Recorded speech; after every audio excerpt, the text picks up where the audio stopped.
Iremos apresentar nesta aula a solução pelo método integral das equações de camada limite envolvidas na situação física ilustrada na direita da tela, em que temos uma parede vertical plana, isotérmica, interagindo termicamente com um corpo de fluido aproximadamente estático e com uma temperatura T infinito, tudo isso ocorrendo sob a ação de um campo gravitacional G tal qual indicado. Dentro do contexto de soluções pelo método integral, nós já vimos anteriormente que é necessário propor perfis aproximados, tanto para a velocidade quanto para a temperatura. Os perfis que iremos propor aqui nessa aula são associados com a solução de Squire, aquilo que é conhecido como a solução de Squire, que é, pelo menos dentro do meu conhecimento, aquela solução que produz melhores resultados em termos de previsão da transferência de calor entre a parede e o fluido, que é um dos principais objetivos do cálculo da convecção natural, da análise da convecção natural. O perfil de velocidades, então, mais especificamente o perfil da componente vertical do vetor velocidade, ele é definido por partes, sendo que para y menor do que delta, lembrando aqui que delta não é a espessura de uma camada limite hidrodinâmica, uma vez que, na realidade, a velocidade, no contexto da convecção externa, ela tem duas dimensões, dois comprimentos característicos, né? Que é a espessura da camada limite térmica e uma outra espessura, que pode ser a espessura da subcamada viscosa, no caso de metais líquidos, ou uma espessura em que temos lá o balanço entre a inércia e a viscosidade, as forças viscosas, fora da camada limite térmica. Portanto, esse delta deve ser pensado como a maior extensão, a extensão total do perfil de velocidades, em que nós temos uma velocidade finita diferente de zero. Portanto, para o caso de metais líquidos, esse delta será igual ao ΔT, ou seja, será igual à espessura da camada limite térmica, enquanto que para óleos, por exemplo, fluidos com Prandtl muito alto, né, esse delta será igual àquele delta que havíamos definido na aula sobre análise de escalas envolvida nessa situação física que ilustramos aqui na direita da tela. Portanto, nós temos que, para y menor do que delta, né, dentro dessa região, nós teremos aqui um perfil UC, que está sendo chamado de UC, né, que é uma função de x e de y sobre delta. Por sua vez, fora dessa zona, fora dessa região em que nós temos uma velocidade finita, por o fluido com o qual a parede está interagindo, estar estático, né, a condição de compatibilidade requer que a velocidade passe a ser zero fora dessa zona de espessura delta. Portanto, nós temos aqui que duas condições são necessárias para a proposição desse perfil aproximado dentro dessa região de espessura delta, que são, primeiro, a condição de não deslizamento, ou seja, que na parede em y igual a zero, nós tenhamos que ter a velocidade como sendo igual a zero, e a outra condição é a condição de compatibilidade com a fronteira dessa região, que vai exigir que o c de x de delta sobre delta, ou seja, o x e 1, né, com y sobre delta igual a 1, tem que ser também igual a zero. A temperatura, por sua vez, é definida a partir dessa razão de diferenças de temperatura no numerador t menos t infinito e no denominador t0 menos t infinito, que deverá ser igual também a uma função definida por partes. Agora, nós temos que, de fato, esse y menor do que delta significa dentro da camada limite térmica, uma vez que a espessura ΔT é de fato a espessura da camada limite térmica, não é? E dentro, então, da camada limite térmica, nós teremos a proposição de uma forma funcional f de y sobre ΔT. Já fora da camada limite térmica, para y maior ou igual a ΔT, maior ou igual à espessura da camada limite térmica, nós temos que essa diferença de temperaturas aqui no numerador terá que ser T infinito menos T infinito e, portanto, nós temos que essa razão entre diferenças de temperatura será zero fora da camada limite, onde a temperatura é t infinito. Dessa forma, também temos condições de compatibilidade que servem para checar se uma determinada proposição funcional para f, assim como havíamos feito para o caso de UC, se uma determinada proposição para f é válida para aplicação aqui nesse perfil de temperaturas definido por partes. Nós temos então que em y igual a zero, ou seja, f de zero, ele tem que ser igual a 1, uma vez que na parede a temperatura T será T0, né? Então ficaremos T0 menos T infinito sobre T0 menos T infinito, que é 1. E é justamente essa primeira condição aqui. Já quando estamos na borda da camada limite térmica, quando y é igual a delta, ou seja, y sobre ΔT igual a 1, nós temos que ter a temperatura T como T infinito, que ficará T infinito menos T infinito no numerador, e nos dará que o F deverá ser zero para ter compatibilidade com o que acontece a partir da borda da camada limite térmica. A proposta de Squire para essas funções, tanto o C quanto o F, são propostas polinomiais e também assumem que delta é aproximadamente igual a ΔT, o que a rigor é válido apenas para Prandtl da ordem de 1, ou seja, para gases, né, como por exemplo o ar. No entanto, a gente tem que o resultado que se tira dessa proposição é bastante válido para uma faixa bastante ampla de números de Prandtl, o que é até certo ponto até surpreendente.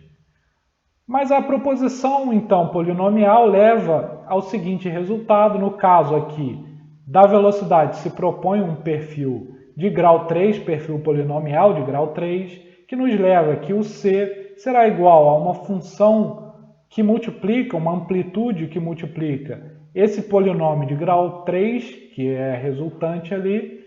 Essa função que deverá também ser descoberta usando o método integral, uma vez que não temos uma escala pré-definida para a velocidade no caso da convecção natural externa, né?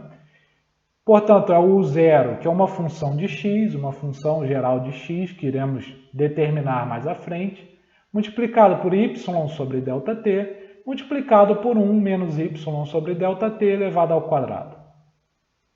Por sua vez, o perfil f, que é definido dentro da camada limite térmica, ele será igual a simplesmente, se nós propusermos, né, uma forma funcional polinomial de grau 2, ele será simplesmente 1 menos y sobre ΔT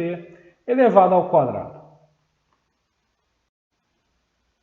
Aplicando então esses perfis aproximados propostos, podemos avaliar tanto essas integrais, a integral de 0 a infinito de u ao quadrado dy, quanto a integral de 0 a infinito de t menos t infinito sobre t0 menos t infinito, quanto essa derivada de u em relação a y avaliada na parede, que aparecem na equação integral do princípio de conservação da quantidade de movimento linear na direção x. Começando então por essa integral de 0 a infinito de u ao quadrado dy, né? Essa integral que pode ser reescrita de maneira equivalente como sendo uma integral de 0 até ΔT dentro da camada limite térmica, portanto, né, de u ao quadrado dy, o que nos permite então escrever que, como u ao quadrado dentro da camada limite é aquele perfil aproximado UC,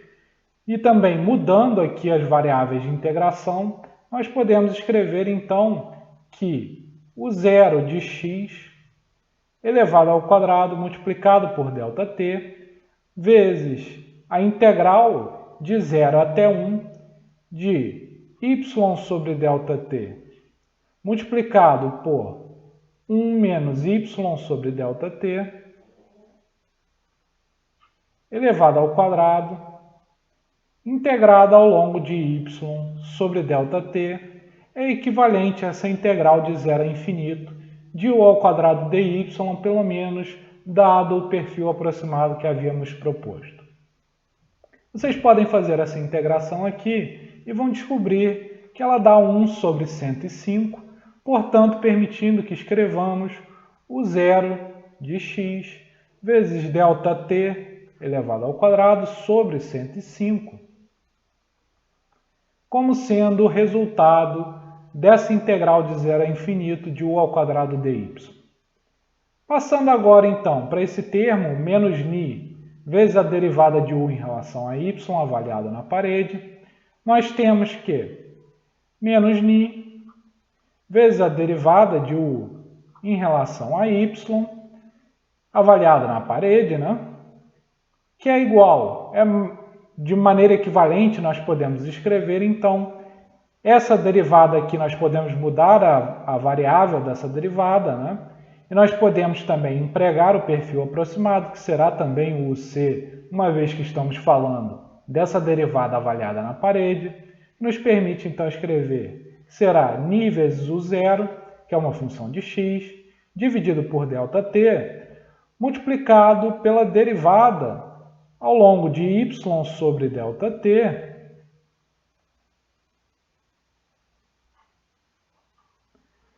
desse termo aqui, desse polinômio de grau 3, né, que nada mais é do que y sobre ΔT, multiplicado por menos 2 vezes y sobre ΔT elevado ao quadrado, somado com y sobre ΔT elevado ao cubo. Derivando, então, todos esses termos e avaliando em y sobre ΔT igual a zero. Ao fazer isso, nós descobrimos que, na realidade, essa derivada desse termo aqui é igual a 1, o que nos permite, então, escrever que menos ni vezes a derivada de 1 em relação a y será menos ni u0 dividido por ΔT, dividido pela espessura da camada limite térmica. Passando então finalmente para a última integral, ou seja, para a integral de 0 a infinito de t menos t infinito, dividido por t0 menos t infinito, integrado ao longo de y. Mais uma vez nós temos que, fora da camada limite térmica, esse integrando será zero, e portanto não precisamos mais integrar de 0 a infinito, apenas de 0 até a espessura da camada limite térmica. Ou seja, precisamos integrar apenas de 0 até ΔT, aonde, nessa região, então, de 0 até ΔT, essa razão de diferença de temperatura é aquele perfil f proposto, f de y sobre ΔT dy. Mudando, então, a variável de integração, nós podemos escrever de maneira equivalente essa integral como sendo ΔT vezes a integral de 0 a 1 de f de y sobre ΔT integrado ao longo de y sobre ΔT. Substituindo então aquele perfil, né, nós temos que essa integral será igual a ΔT vezes a integral de 0 a 1 de 1 menos y sobre ΔT, tudo isso elevado ao quadrado de y sobre ΔT. Ao fazer essa integração, vocês podem conferir, o resultado é ΔT dividido por 3. O que nos permite, então, ao substituir na equação integral da quantidade de movimento linear, nos permite escrever que ela será dada por 1 sobre 105, multiplicado pela derivada ao longo de x, de u0 ΔT ao quadrado, que terá que ser igual a menos ni u0 sobre ΔT, somado com g vezes beta, vezes t0 menos t infinito, multiplicado por ΔT sobre 3. E nós vamos utilizar esse resultado daqui a pouco, assim que analisarmos a equação da energia. Passando agora para a aplicação dos perfis aproximados na equação da energia na forma integral, que será utilizada já na sua forma simplificada, que assumirá que a temperatura da parede T0 é uniforme e também que a temperatura T infinito do corpo de fluido estático, né, é T infinito, que é uma constante também. Dessa forma, nós temos que a equação da energia na forma integral ela se reduz a essa mostrada no topo da tela. Dessa forma, nós temos agora que substituir aqueles perfis aproximados, tanto nessa integral que aparece no lado esquerdo, quanto nesse termo do lado direito, né, menos alfa vezes a derivada em relação a y de t menos t infinito sobre t0 menos t infinito, avaliado na parede. Começando então pela integral, nós temos que a integral de 0 a infinito de u vezes t menos t infinito, dividido por t0 menos t infinito, integrado ao longo de y. Mais uma vez, nós temos que o integrando fora da camada limite térmica, ele será zero, porque fora da camada limite térmica t igual a t infinito, e, portanto, esse numerador aqui será nulo. Então, nós temos que essa integral só terá valores diferentes de zero dentro da camada limite térmica, e, portanto, podemos integrar apenas até a espessura da camada limite térmica ΔT. Sendo que dentro dessa região, entre 0 e ΔT, o U nada mais é do que o C, e por sua vez o T menos T infinito sobre T0 menos T infinito é o F de Y sobre ΔT. Tudo isso integrado ao longo de Y. A partir de agora podemos fazer uma mudança de variáveis de integração e também substituir essas funções o C e F, de maneira a obter que essa integral é equivalente ao zero vezes ΔT, vezes a integral de 0 a 1, de y dividido por ΔT, multiplicado por 1 menos y sobre ΔT, elevado à quarta, onde 1 dos y, 1 menos y sobre ΔT elevado ao quadrado vem do UC, né? Enquanto o outro vem do F. Tudo isso integrado ao longo de y sobre ΔT, o que dá como resultado, vocês podem conferir, o zero ΔT dividido por 30. Passando então para a derivada que aparece do lado direito, nós temos que menos alfa vezes a derivada em relação a y de t menos t infinito, dividido por t0 menos t infinito, avaliado na parede, será igual. Mudando então a variável usada na derivação, nós temos que podemos escrever de maneira equivalente como menos alfa sobre ΔT, multiplicado pela derivada em relação a essa variável modificada y sobre ΔT, sendo que já substituindo o f aqui no lugar do t menos t infinito sobre t0 menos t infinito, nós vamos ter então a derivada de 1 menos y sobre ΔT elevado ao quadrado. Tudo isso avaliado em y sobre ΔT igual a zero. O que nos permite então chegar à conclusão de que essa derivada, menos alfa vezes essa derivada, será menos alfa dividido por ΔT multiplicado por menos 2 vezes 1 menos y sobre ΔT avaliado em y sobre ΔT, né? Igual a zero, ou seja, avaliado na parede, o que nos leva à conclusão, então, que essa derivada do lado direito dessa equação da energia na forma integral nada mais é do que 2 vezes alfa dividido por ΔT,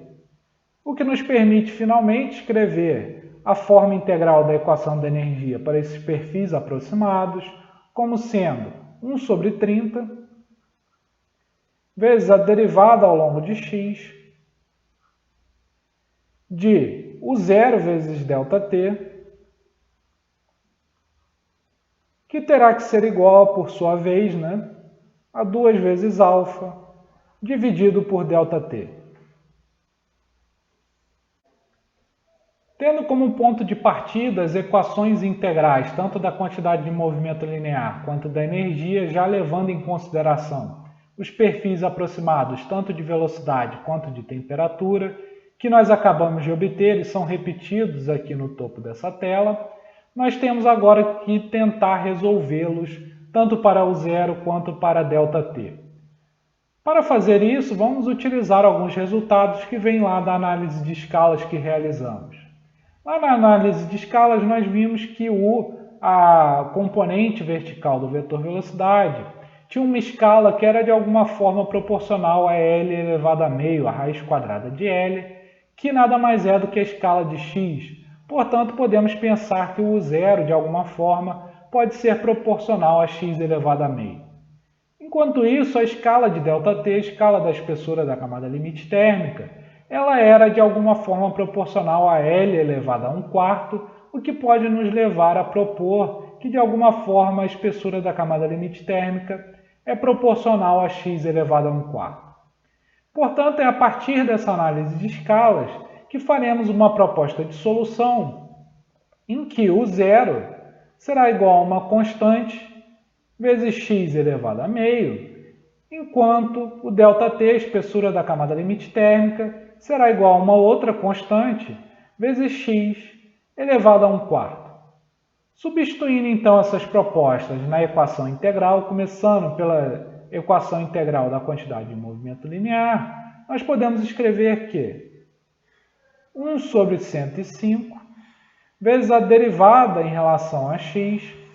de u zero ao quadrado, que será c1 ao quadrado, multiplicado por x, que é x elevado a meio elevado ao quadrado, né? Mas por enquanto vamos deixar assim, vezes c2, que vem do ΔT, né?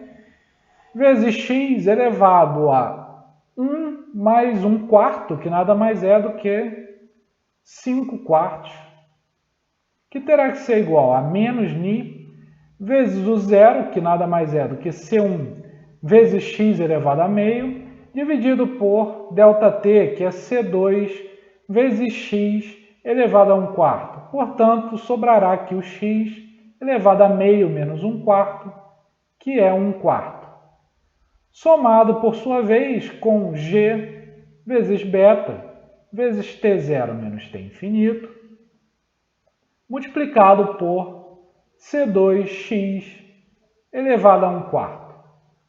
Derivando, então, esse primeiro termo aqui, nós vamos chegar à conclusão de que os 5/4 vem multiplicando, então aqui fica 1 sobre 84, vezes c1 ao quadrado, vezes c2, x elevado a 5/4 menos 1, que nada mais será do que x elevado a 1/4. Será igual a menos ni, vezes c1 sobre c2, vezes x elevado a 1/4, somado com g vezes beta, vezes t0 menos t infinito, multiplicado por c2x elevado a 1/4. Nós temos que o x elevado a 1/4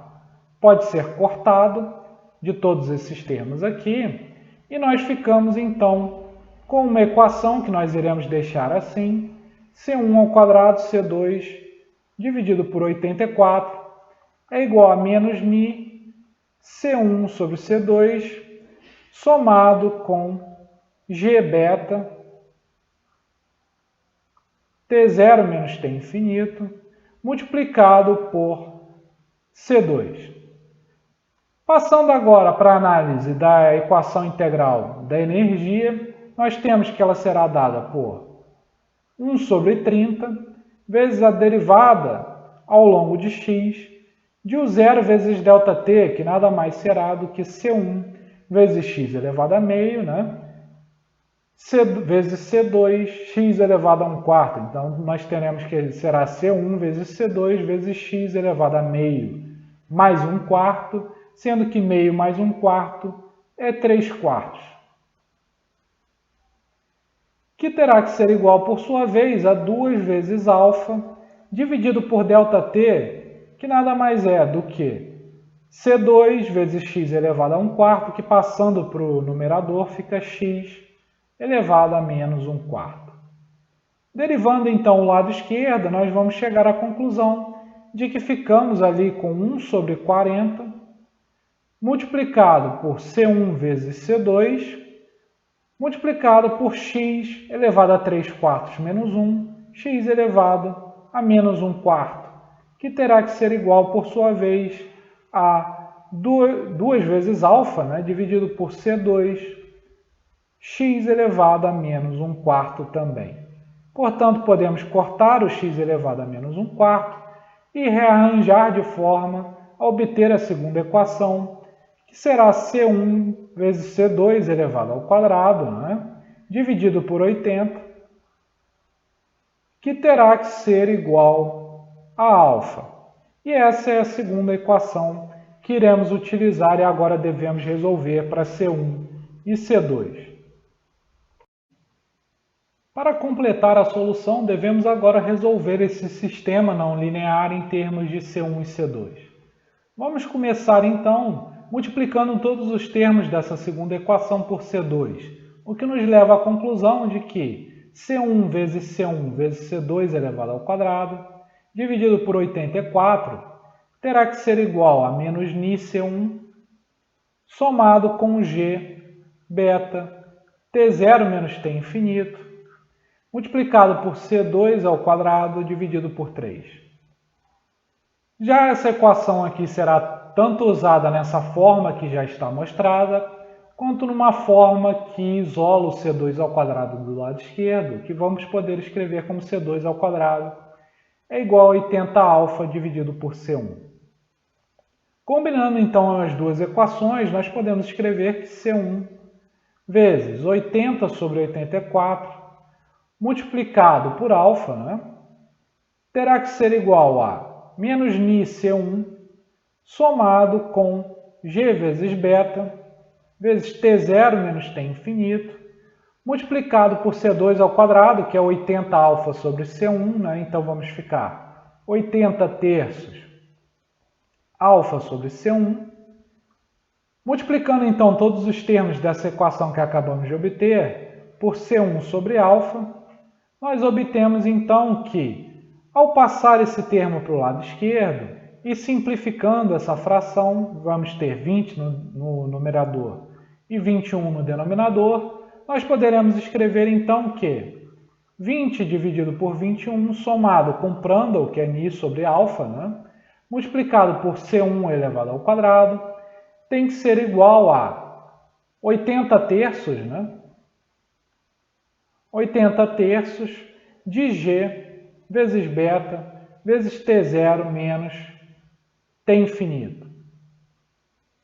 O que nos leva à conclusão, então, de que C1 ele é igual a raiz quadrada de 80 terços multiplicado por 20 sobre 21 somado com o número de Prandtl elevado a menos meio, né, multiplicado pela raiz de G beta T0 menos T infinito. Substituindo então essa expressão que acabamos de obter naquela equação que relaciona o C2 ao quadrado com o C1, nós podemos obter que C2 ao quadrado ele será igual a 80 alfa multiplicado por C1 elevado a menos 1, ou seja, multiplicado por raiz de 3, dividido por 80, multiplicado por sua vez por 20 sobre 21, somado com Prandtl, elevado a meio, multiplicado por G beta T0 menos T infinito, 1 sobre G beta T0 menos T infinito, a raiz quadrada disso, né? Nós podemos agora, então, separar esse alfa em alfa elevado a meio vezes alfa elevado a meio, né? E nós podemos também multiplicar por ni elevado a meio dividido por ni elevado a meio, que nos permite escrever que C2 ao quadrado será igual a raiz de 240 multiplicada por alfa elevado a meio, né, dividido por ni elevado a meio, multiplicado, por sua vez, por 20 sobre 21, somado com Prandtl, elevado a meio, né? Multiplicado por raiz de g beta T0 menos T infinito, e aqui em cima ni sobre alfa. Dessa forma, podemos reconhecer alfa sobre ni como Prandtl elevado a menos meio, multiplicando aqui por Prandtl elevado a menos meio, vai ficar 20 sobre 21 Prandtl elevado a menos 1, e aqui vai ficar 1, né? Então, podemos chegar à conclusão de que o C2 ele será igual a raiz quarta de 240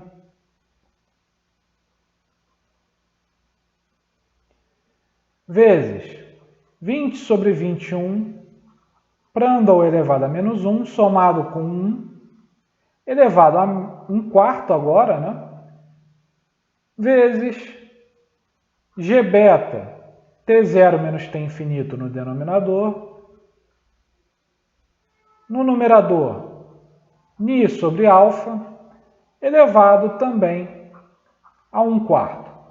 Substituindo essa expressão, esse C2, então, naquela lei de potência para o ΔT que propusemos anteriormente, nós temos então que o ΔT será igual a raiz quarta de 240, multiplicado por 20 sobre 21, Prandtl elevado a menos 1, somado com 1 elevado a 1 quarto, multiplicado por sua vez por ni sobre alfa no numerador, sobre g beta T0 menos T infinito. Aqui nós vamos colocar um x elevado ao cubo, tudo isso elevado a 1 quarto, multiplicado por x elevado a 1 quarto, que é aquela lei de potência que havíamos proposto, né? Multiplicado por x elevado a 3 quartos, que na realidade cancela com esse x ao cubo elevado a 1 quarto aqui no denominador. Nós podemos agora identificar esse termo aqui como sendo o número de Rayleigh baseado em x elevado a menos 1, e podemos ver que x elevado a 1 quarto vezes x elevado a 3 quartos, na realidade é x, o que podemos passar para o lado esquerdo dividindo, que nos levará então à conclusão de que ΔT sobre x é igual a raiz quarta de 240 vezes 20 sobre 21 vezes Prandtl elevado a menos 1, somado com 1 elevado a 1 quarto, tudo isso vezes o número de Rayleigh baseado em x elevado a menos 1 quarto.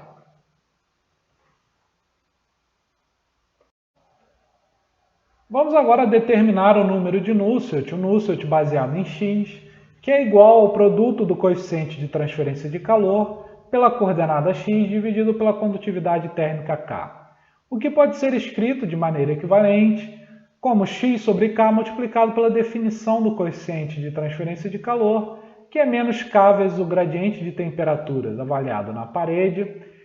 avaliado então em y igual a zero, dividido por T0 menos T infinito. Podemos simplificar o K com um K e então escrever de maneira equivalente o Nusselt como sendo igual a menos x dividido por ΔT, dividido pela espessura da camada limite térmica, multiplicado pela derivada em relação a y sobre ΔT, de T menos T infinito, dividido por T0 menos T infinito, avaliado na parede em y sobre ΔT igual a zero. De fato, já fizemos essa derivação anteriormente quando estávamos desenvolvendo o raciocínio para a forma integral da equação da energia e descobrimos que essa derivada é menos 2, né? O que nos leva a crer então, nos leva à conclusão então, que o Nusselt baseado em x, ele será 2 vezes ΔT sobre x elevado a menos 1. Substituindo então aquela expressão que acabamos de obter para o ΔT sobre x, podemos chegar à conclusão de que o Nusselt baseado em x será igual a 2 dividido pela raiz quarta de 240,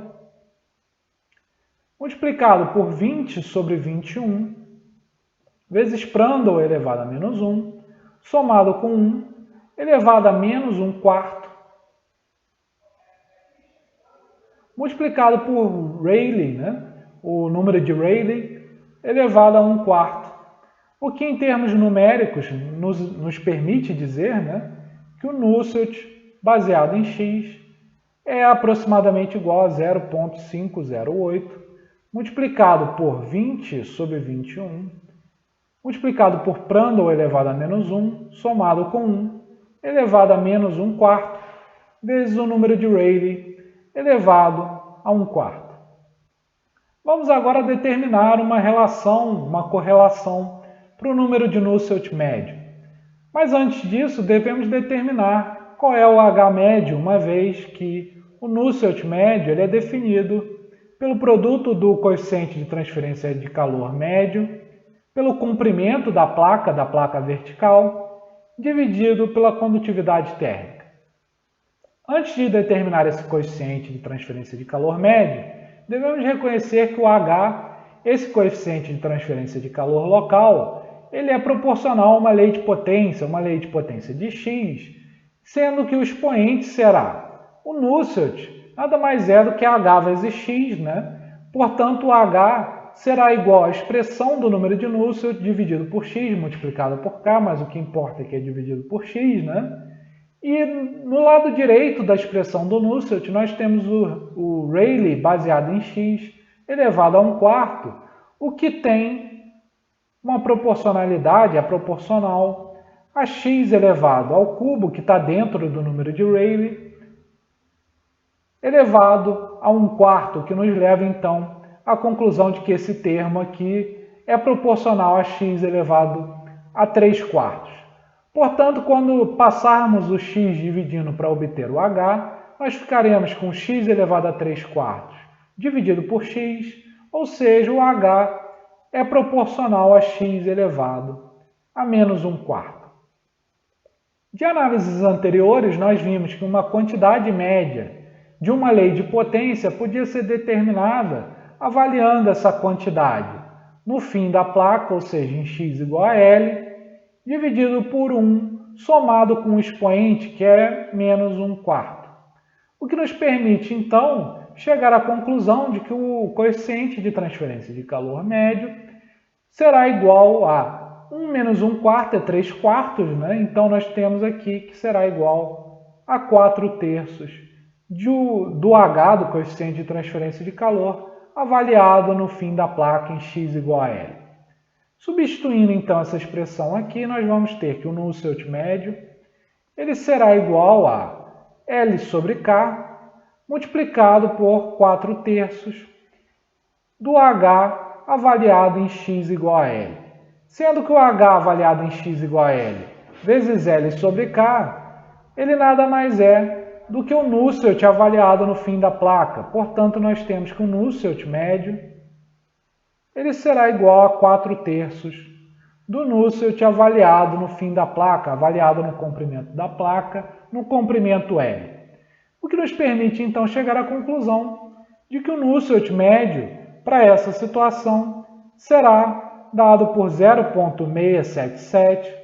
que é 4 terços de 0,508, multiplicado por 20 sobre 21,